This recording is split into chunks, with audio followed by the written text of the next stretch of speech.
नमस्कार, मैं डॉक्टर आनंद जयंत काले, consultant plastic surgeon, director lake city hospital, फिर एक नए वीडियो के साथ आज आपके सामने उपस्थित हूँ। जन्मजात कटे होंठ और तालू, congenital cleft lip and cleft palate, इनके जो बच्चे होते हैं, इनके लिए हम लोग लेक सिटी हॉस्पिटल में स्माइल ट्रेन के साथ एक पार्टनरशिप प्रोग्राम करते हैं, जिसके अंतर्गत इन बच्चों के ऑपरेशंस हम लोग फ्री करते हैं, मुफ्त करते हैं और उनके आने जाने का भी खर्चा हॉस्पिटल वहन करता है। ये एक पार्टनरशिप प्रोग्राम है जिसके अंतर्गत बच्चों की काउंसलिंग, बच्चों का ऑपरेशन, बच्चों का फॉलोअप सब कुछ कवर्ड होता है। ये बच्चों के ऑपरेशंस टाइम टू टाइम अलग अलग समय में अलग अलग प्रोसीजर्स किए जाते हैं और कई बार लोग हमसे ये सवाल पूछते हैं कि सर इन ऑपरेशंस में या फिर इनके बच्चों के ट्रीटमेंट्स में कोई नई मोडालिटीज़, कोई नया मॉडर्न डेवलपमेंट आया है क्या? तो स्माइल ट्रेन के साथ जो हमारी पार्टनरशिप होती है उसमें अपडेशन, अपग्रेडेशन और साइंटिफिक रीजनिंग और कंटिन्यूड मेडिकल एजुकेशन प्रोग्राम हमेशा लगा रहता है। हम लोग ऑलमोस्ट हर साल 1.5 साल में एडवांस ट्रेनिंग के लिए जाते हैं अलग अलग जगहों पे, जहाँ पे भी इसके एडवांस सेंटर्स होते हैं। कभी कभी ये प्रोग्राम्स हमारे हॉस्पिटल्स में भी होते हैं और ये प्रोग्राम्स कभी कभी एनेस्थेटिस्ट के लिए होते हैं, कभी प्लास्टिक सर्जन के लिए होते हैं, कभी ऑर्थोडोंटिस्ट के लिए होते हैं, कभी स्पीच थेरेपी के लिए होते हैं। और लेक सिटी हॉस्पिटल में हम लोग अभी न्यूट्रिशन का भी एक प्रोग्राम चला रहे हैं, जिसके अंतर्गत हम उन बच्चों को भी ट्रीट कर रहे हैं जिनको क्लेफ्ट लिप और पैलेट तो है ही, और साथ में उनको न्यूट्रिशनल प्रॉब्लम है, मतलब उनको कुपोषण है। तो उस कुपोषण के लिए पीडियाट्रिशियन देख के और ट्रीटमेंट प्लान करते हैं और वो जो कुपोषित बच्चे रहते हैं उनका इलाज भी स्माइल ट्रेन प्रोग्राम के अंतर्गत हम लोग करते हैं। अब रीसेंट एडवांसेस की बात हो तो अक्सर हम उसको सिंप्लीफाई कर देते हैं कि बच्चों के होठों का ऑपरेशन तो हम आज भी 3 महीने के बाद ही करते हैं। वो उसकी आइडियल एज होती है कि 3 महीने के बाद करना है, उस गाइडलाइन में कोई बदलाव नहीं है। लेकिन हाँ, कटे तालू का ऑपरेशन हम पहले 1 साल की उम्र में या 1.5 साल की उम्र में करते थे, उसमें अब ये चेंजेस आ गए हैं कि हम 8वें 9वें महीने से भी उनको करते हैं।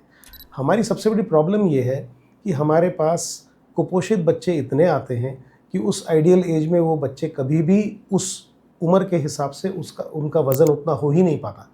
तो अक्सर हमको वो ऑपरेशन डिले करना पड़ता है और 1 साल, सवा साल की उम्र में ही वो बच्चे उस स्टेज में आ जाते हैं कि हम उनका ऑपरेशन कर पाएँ।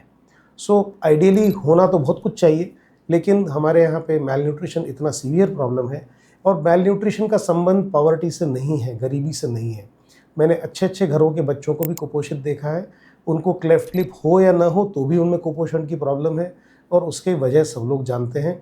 जिस प्रकार का खान पान अब होता है, जिस तरह का न्यूट्रिशनल ट्रेनिंग घरों में हो गई है, उसमें बच्चों का कुपोषित होना बहुत कॉमन प्रॉब्लम बन गया है। तीसरी बात, बच्चों की स्पीच थेरेपी आजकल हम लोग जल्दी शुरू कर देते हैं। कभी कभी 2 से 2.5 साल, 3 साल की उम्र में ही हम लोग बच्चे को स्पीच थेरेपी देना शुरू करते हैं। जिन क्लेफ्ट पैलेट के बच्चों को हमने ऑपरेशन किया है उनको हम लोग पहले प्री स्कूल एज में स्पीच थेरेपी एडवाइस करते थे, 4-5 साल की उम्र में। आजकल 2.5-3 साल की उम्र में ही बच्चों को हम स्पीच थेरेपी की सलाह दे देते हैं। ऑर्थोडोंशिया के बाद बच्चे को जब ऑर्थोडोंटिस्ट ऊपर का जबड़ा और नीचे के जबड़े को मैच कर रहा होता है, जो उस गैप में, जहाँ पे ऊपर के जबड़े में बोन का गैप है, उसको भरने के लिए जब हम लोग एल्वियोलर बोन ग्राफ्टिंग का ऑपरेशन एडवाइस करते हैं तो पहले ये डिक्टम होता था कि हम 7 साल की उम्र में उसको करें, लेकिन आजकल 4-5 साल की एज में भी उस बोन ग्राफ्टिंग के प्रोसीजर को हम लोग करते हैं और हमको अच्छे रिजल्ट्स मिलते हैं। सो बहुत मेजर कोई चेंजेस रिसेंट एडवांसेस में क्लेफ्ट में नहीं आए हैं, लेकिन अगर कोई आते भी हैं बच्चों के ट्रीटमेंट प्रोग्राम को लेके, प्रोटोकॉल को लेके, तो स्माइल ट्रेन इतना अवेयर है कि वो हम लोगों को वो ट्रेनिंग पहुंचाता है, हमारा जो सपोर्ट सिस्टम है उसको वो ट्रेन करता है, हमारे नर्सिंग स्टाफ को वो लोग ट्रेन करते हैं, एनेस्थेटिस्ट को ट्रेन करते हैं, ऑर्थोडोंटिस्ट को ट्रेन करते हैं, न्यूट्रिशनिस्ट को ट्रेन करते हैं। ये ट्रेनिंग हर व्यक्ति को दी जाती है जो क्लेफ्ट के बच्चों में, क्लेफ्ट के केयर में इन्वॉल्व है।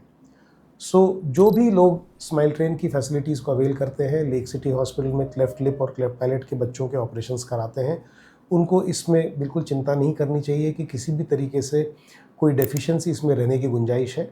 रिक्वेस्ट सिर्फ इतनी होती है कि ऑपरेशन के बाद रेगुलर फॉलोअप बहुत ज़रूरी होता है। बच्चा एक बार हमारे नज़रों के सामने से हट जाता है तो हम कई बार उनके माता पिता को फ़ोन करके बुलाते हैं, उसके बाद भी वो लोग नहीं आ पाते।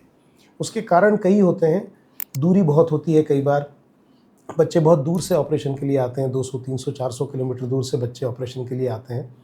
हमारे लिए कहना आसान है कि 2 बार दिखा दो, 3 बार दिखा दो, लेकिन कई बार बच्चे नहीं आ पाते, अलग-अलग कारण होते हैं। लेकिन फिर भी रिक्वेस्ट ये होती है कि कम से कम 6 महीने में 1 बार, साल में 1 बार तो फ़ॉलो-अप होना चाहिए, क्योंकि कुछ सलाह हम समय पे ही दे सकते हैं, टेलीफ़ोनिकली ये देना संभव नहीं होता है। हम सिर्फ़ टेलीफ़ोन करके बुला सकते हैं, उसके बाद बच्चों के माता-पिता और बच्चा स्वयं आके जब तक हमसे काउंसलिंग नहीं लेगा, हमारे ऑर्थोडोंटिस्ट से सलाह नहीं लेगा, तब तक हम हमारा जो भी सलाह है उन तक पहुंचा नहीं पाएंगे और बच्चे उस इलाज से वंचित रह जाएंगे, जो already smile train programme free of cost उनको देने का तय कर चुका है। इस वीडियो को मैं यहीं रोकता हूँ। क्लेफ्ट के बच्चों का ऑपरेशन हम लोग free of cost smile train योजना के अंतर्गत करते हैं। क्लेफ्ट लिप के बाद 1 दिन हॉस्पिटलाइजेशन, क्लेफ्ट पैलेट सर्जरी के बाद 2 दिन के हॉस्पिटलाइजेशन के बाद बच्चे की छुट्टी हो जाती है।